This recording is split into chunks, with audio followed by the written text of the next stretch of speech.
ओम नमो भगवते वासुदेवाय। 14वां अध्याय। श्री कृष्ण भगवान ने कहा, अब मैं तुमको ज्ञानों में श्रेष्ठ ज्ञान बताता हूँ, जिसके जानने से सारे मुनिजन मोक्ष रूप परम सिद्धि को प्राप्त हुए हैं। इस ज्ञान की सहायता से मेरे स्वरूप को प्राप्त हुए लोग सृष्टि के समय जन्मते नहीं और प्रलय काल में कष्ट नहीं पाते हैं। हे भारत, परम ब्रह्म मेरी योनि है। मैं उसमें गर्भ को रखता हूँ और उसमें भूतों की उत्पत्ति होती है। हे कौन्तेय, सब गर्भों में जो मूर्तियाँ उत्पन्न होती हैं उनका उत्पत्ति स्थान प्रकृति है और मैं बीज देने वाला पितर हूँ। हे महाबाहो, प्रकृति से उत्पन्न सत्व, रज और तम तीनों गुण देह में रहने वाले निर्विकार आत्मा को बांध लेते हैं। हे अनग, इनमें सत्व निर्मल होने के कारण प्रकाश और निरुपद्रव है, जो प्राणी को सुख और ज्ञान से बांधता है। हे कौन्तेय, रागात्मक रजोगुण से तृष्णा और आसक्ति पैदा होती है, जो प्राणी को कर्म के साथ बांधती है। तमोगुण की उत्पत्ति अज्ञान से है। ये भ्रम, आलस्य, निद्रा से प्राणी को बांधता है, मोह में फंसाता है। सत्व सुख उत्पन्न करता है, रज कर्म पैदा करता है। तम सब ज्ञानों को ढककर प्रमाद पैदा करता है। सत्व रज तम को दबाकर बढ़ता है। इसी प्रकार रज सत्व और तम को और तम सत्व और रज को दबाकर बढ़ना चाहता है। देह में इंद्रियों द्वारा जब ज्ञान का प्रकाश उत्पन्न हो, तब समझो कि सत्व गुण की विशेष वृद्धि हुई है। हे भारत, रजोगुण की वृद्धि से लोभ, कर्मों में प्रवृत्ति, कर्मों का आरंभ, अशांति और इच्छा उत्पन्न होती है। हे कुरुनंदन, तमोगुण की प्रबलता में अविवेक, अनुद्यम, प्रमाद और मोह ये सब होते हैं। जब देह को सत्व गुण के उदय में मृत्यु प्राप्त होती है, तो वह ज्ञानियों के प्रकाशमय लोक को पाता है। रजोगुण के उदय में मरकर कर्मों में आसक्ति मनुष्यों में जन्म पाता है। तमोगुण के उदय में मरा हुआ मूढ़ योनि में जन्म पाता है। सात्विक पुण्य कर्म का फल भी कलंक रहित होता है। राजस कर्म का फल दुख और तामस कर्म का फल अज्ञान है। सत्व से ज्ञान पैदा होता है, रज से लोभ तथा तम से प्रमाद, मोह, अज्ञान की उत्पत्ति होती है। सात्विक पुरुष को उत्तम, राजस को मध्यम और अधम, तामसी लोगों को नीच गति मिलती है।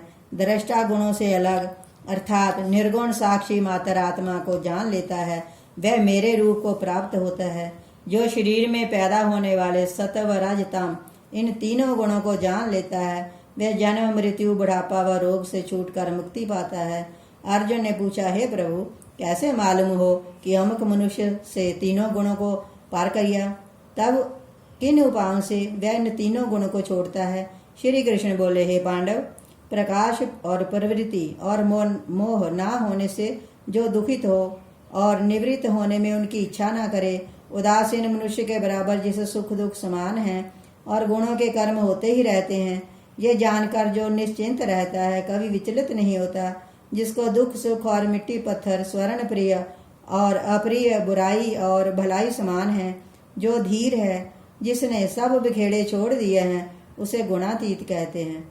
जो अनन्य भक्ति से मुझे पूजता है, वह इन तीनों गुणों को भली भांति जीतकर ब्रह्म भाव को पाता है, क्योंकि ब्रह्म का और विकार रहित मोक्ष और सनातन धर्म का और अखंड सुख का भंडार मैं ही हूँ, और गुणग्राही सुख का समुद्र परमानंद भगवान सबका प्यारा है। 14वें अध्याय का महात्म। श्री नारायण जी बोले, हे लक्ष्मी जी, उत्तर दिशा में कश्मीर के सरस्वती क्षेत्र में एक विद्वान रहता था। वहाँ के राजा सूर्यवर्मा की संगल द्वीप के साथ मित्रता थी। वह एक समय राजा ने संगल द्वीप बहुत कीमती जवाहरात, मोती, घोड़े आदि भेजे। तब कश्मीर के राजा ने अपने मंत्री से पूछा, हम क्या भेजें? मंत्री ने कहा, जो वस्तु वहाँ ना हो वह भेजो। राजा ने कहा, और तो सब वस्तुएं वहाँ हैं, एक शिकारी कुत्ते वहाँ नहीं है, वह भेजो। शिकारी कुत्ते सोने की जंजीर में बंधे हुए मखमली गधेलों की डोलियों में बैठाकर संगल द्वीप पहुँचाए गए।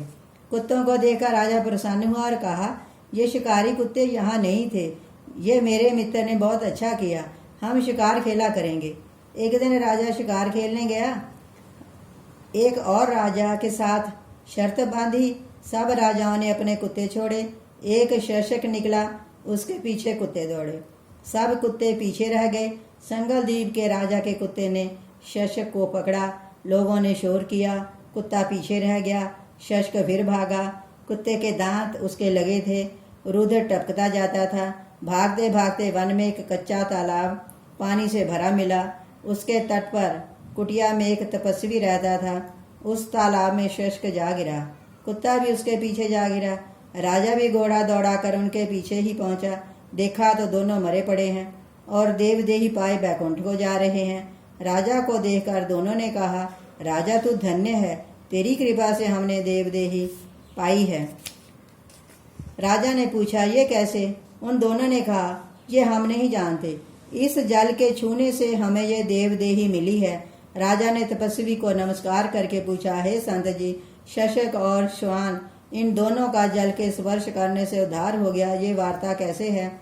उस संत ने कहा, हे राजन, मेरा गुरु यहाँ रहता था, नित्य स्नान करके गीता के 14वें अध्याय का पाठ किया करता था।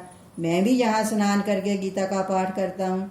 राजा ने कहा, धन्य हो संत जी, आपके प्रभाव से ही ऐसी योनियों का उद्धार हुआ है। मेरा भी धन्य भाग्य जो आपका दर्शन हुआ। संत ने कहा, हे राजा, ये शशक पिछले जन्म का ब्राह्मण था। वह अपने जन्म में भ्रष्ट हुआ था। ये कुतिया इसकी स्त्री थी। स्त्री ने इसको विष देकर मारा था। जब यमलोक को गए तब धर्मराज ने आज्ञा दी कि इसको सरसा का जन्म दो और इसको कुत्ते का जन्म दो। तब इन दोनों ने प्रार्थना की कि हमारा उद्धार कब होगा? तब धर्मराज ने कहा, जब गीता के 14वें अध्याय के पाठ करने वाले संतों के स्थान का जल स्पर्श होगा तब तुम्हारा उद्धार होगा। इतना सुन राजा ने भी घर आकर गीता का पाठ सुना और अंत समय बैकुंठ को गया। इन दोनों का धर्मराज के घर उद्धार हुआ। ओम नमो भगवते वासुदेवाय।